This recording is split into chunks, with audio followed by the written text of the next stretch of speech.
today we're going to throw out the Haven Lifeline to who? That's the question. Let's see. It is Jordan. Say hi, Jordan. Joe, OG, and Neighbor Doug. I love that Neighbor Doug's in the show more often, by the way.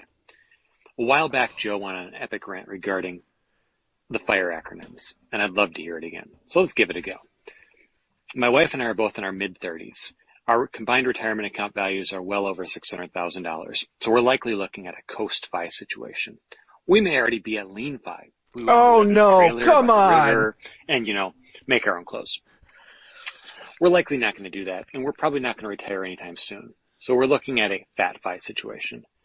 Given our diligent savings, I'm somewhat worried that we're not going to have the spending habits that will deplete our savings. And I was hoping that you had some tools or thoughts on how to build spending habits over a lifetime, or how to spend down an account value, given that people are so used to saving their Benjamins. I have stacked your super serious guide to modern money management, and I must say it's well written, but I haven't made it past the first few chapters yet. So I'm hoping it's later on, but I appreciate all of your thoughts, especially Neighbor Doug's thoughts on this topic. Appreciate your time. Thank you guys. Take care. This guy just hit all the buttons. I'm so conflicted. I'm so conflicted. I'm like, ooh, I like this guy. Ooh, I hate this guy. Ooh, I can't. Yeah, I know. I can't stand he nailed it. Oh. I started out putting him on my Christmas card list, and then somewhere in there, I'm like, I don't know. But then he came back when he Jordan. gave you he gave you the big compliment there again at the end. So I'll give you my thoughts, Jordan. OG, spending down your money, building your portfolio. Where do you begin? I thought he said he wanted Doug's opinion. I don't. No, he just did that for comedic effect. We all really want to hear from you, OG. It's all about you. Share the limelight a smidge. Just a smidge, though. Just a smidge. I think that the hard part for anybody who is a great saver is turning into a great spender, and it's not supernatural, because if you have the characteristics of a great saver, you live within your means, and you get joy out of making sure that your account balances are fully funded, or your retirement accounts, or whatever you're trying to do. That's where you find your energy. And so when you transition to the spending phase of your life, or the distribution phase of your life, it feels very awkward, because your whole life you've been trained to put money into those things, not to take money from those things. And I think that the best way to do this is to figure out exactly what you want to do when you want to do it. Yeah, easier said than done, right? But have a sense of, okay, from a financial independence standpoint, we want to make work optional at age 50, or we want to make it work optional at age 60, or whatever. Figure out what you need to do on a frequent basis, whether that's annually or more frequent than that, and try to hit those targets every year. Reevaluate to see whether or not you're on track for that, and then be okay with consuming the rest of that. And if you aren't okay with it, then you have to make the goal more challenging.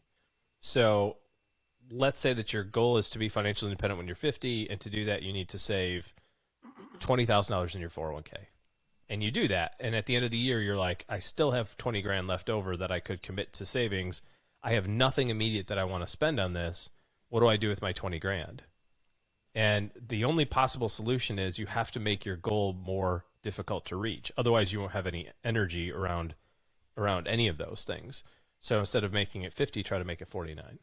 And if you constantly do that, either pulling the year forward or increasing the standard in your retirement. So instead of living on 100% of your life, your income at 50, you want to live on 120%.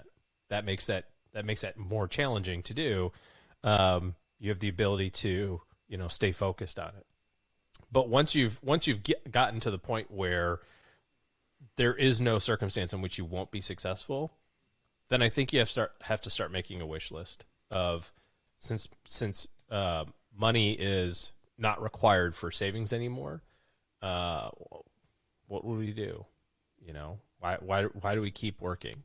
I do think that it's a little silly for people to say, my goal is to run out. Like, I want to spend it down. Like, why would you want to do that? You've spent your entire life accumulating money.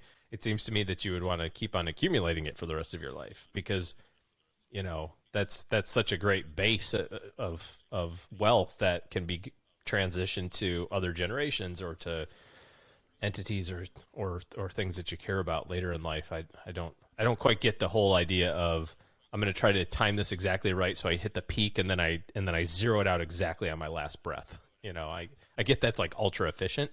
You've managed both sides of that spectrum exactly right. I lived my best life and I spent my retirement exactly perfectly. But if you get to financial independence and you're 50 years old and you've got $5 million in the bank, why in the heck wouldn't you try to get it to 10 million and then 20 into 50 into 100 and so on and so forth? I think it's almost like trying to time your own market. The way you just phrased that, OG, of trying to, reach the peak at just the right moment so that you run out when you're, on your deathbed. You can't time the market. Why try to time your own market that way? I think about the stress involved with trying to do that, Doug. I mean, I just think about the stress level you create in your life where you're like, am I going to make it? I'm coming in hot. Like just right. I wonder how much time that takes off of your life just trying to get that approach right. I mean, I think about even fintech creators when they make these young companies and they have a burn rate, and you talk to them about the stress of knowing that your money's going to run out in 6 months, and are you gonna make it or not? But I do think though, OG, this has a lot to do with why you begin with your values, right? Why begin with that goal setting? A lot of people go, oh, I just want to manage my money for more. Well, if you're not focused on what you really, really want, and then figuring out what the fuel is to achieve that, there's going to be a ton of waste in that engine. Like it just isn't going to, I don't care about whether it's fat or lean or whatever thing you want to call it. Like just begin with where you want to go. Well, and at 35 or whatever, however old Jordan said he was, the experiences that he's had in life are going to be different than the experiences that he has by the time he's 45. And so the things that are important to him and his family right now might be different in 10 years. And so there's nothing that's going to be set in stone. I think that financial planning is not a single activity. And this is what we try to tell our clients all the time. It's not the document that you get or the report is almost useless by the time you hit print on it, because now there's new data and, there's new experiences that you've had. The market's done a different thing. Your job situation has changed. So the act of going through and thinking about, where am I, how am I positioned on track for this thing that I want to do at 50 or at 60 or whatever, and then making slight adjustments along the way, I think becomes the beneficial exercise, because there are going to be times where you're like, holy crap, the market's up 25% 2 years in a row. I'm well ahead of schedule. But there's also going to be times where you're like, oh crap, the market's down 35%. I'm well behind, pace. So now what? And you can't, in those circumstances, you can't have a immediate negative reaction, just like you can't have the other side of the pendulum, like, woohoo, I don't have to do anything. I'm 25% ahead of schedule.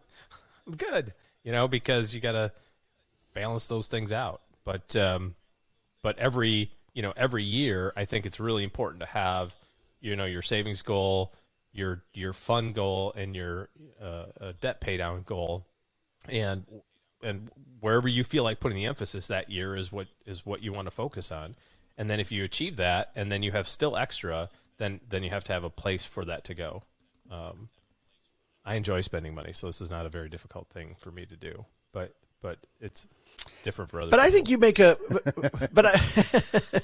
I think you make a really good point here, that a lot of people, especially big time money nerds, solve for optimization.